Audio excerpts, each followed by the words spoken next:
یہ واقعہ مدینے کا ہے کہ ایک شخص امام علی علیہ السلام کی باتوں کو جھوٹا ثابت کرنے کی نیت سے امام علیہ السلام کے پاس آیا اور کہنے لگا، یا علی، یہ بتائیے کہ میں آج کھانے میں کیا کھاؤں گا؟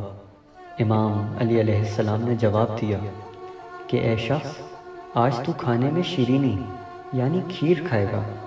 بس یہ سننا تھا کہ وہ شخص اٹھا اور کہنے لگا کہ چاہے جو بھی ہو جائے، آج میں کھیر نہیں کھاؤں گا، اور اپنے گھر کی طرف روانہ ہو گیا۔ گھر جا کر اپنی بیوی سے سوال کیا کہ آج کھانے میں کیا پکا ہے؟ اس کی بیوی نے جواب دیا کہ آج کھیر پکی ہے۔ اس شخص نے کہا، مجھے کھیر نہیں کھانی۔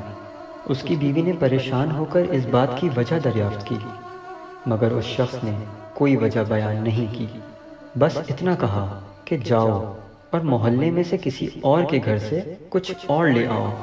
اس کی بیوی پڑوسیوں کی طرف چلی گئی اور بہت دیر بعد گھر کو لوٹی اور کہنے لگی کہ عجیب اتفاق ہے، میں نے جس سے بھی پوچھا سب نے آج کھیر ہی پکائی ہے۔ وہ شخص غصے میں آ گیا اور کہنے لگا کہ اگر ایسا ہے تو میں آج مدینے میں کھانا نہیں کھاؤں گا۔ یہ کہہ کر وہ گھر سے نکل گیا اور چلتے چلتے اپنے گھر سے بہت دور نکل آیا۔ پیاس اور بھوک کی شدت نے اس کو بہت تھکا دیا تھا کہ اچانک اس نے ایک قافلے کو آتے دیکھا۔ وہ شخص قافلے کے پاس پہنچا اور کہا کہ اے قافلے والوں، مجھے بہت بھوک لگی ہے، مجھے کچھ کھانے کو دے دو۔ قافلے والوں نے اس کے آگے کھیر رکھ دی۔ کھیر کو دیکھ کر وہ شخص کہنے لگا، میں کھیر نہیں کھاؤں گا، کچھ اور دے دو۔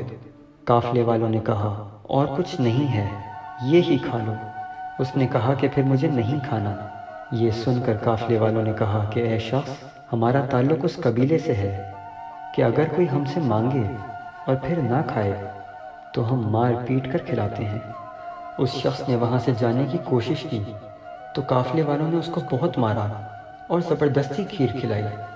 وہ شخص مار اور کھیر دونوں کھانے کے بعد اپنے گھر کی طرف آتے ہوئے مسجد میں چلا گیا۔ مسجد میں امام علی علیہ السلام بھی موجود تھے۔ امام علی علیہ السلام نے اس شخص کو مسکرا کر دیکھا اور پوچھا کہ اے شخص، کیا کھا کر آئے ہو؟ وہ شخص کہنے لگا کہ میں جو بھی کھا کر آیا ہوں، بس وہ نہیں کھایا جو آپ نے کہا تھا۔ امام علی علیہ السلام نے جواب دیا، اے شخص، میں جانتا ہوں تم کھیر اور مار دونوں کھا کر آئے ہو۔ اگر تم کھیر کھا لیتے تو مار نہ کھانی پڑتی۔ تم نے میری بات کو جھٹلانا چاہا، اسی وجہ سے تمہیں مار کھانی پڑی۔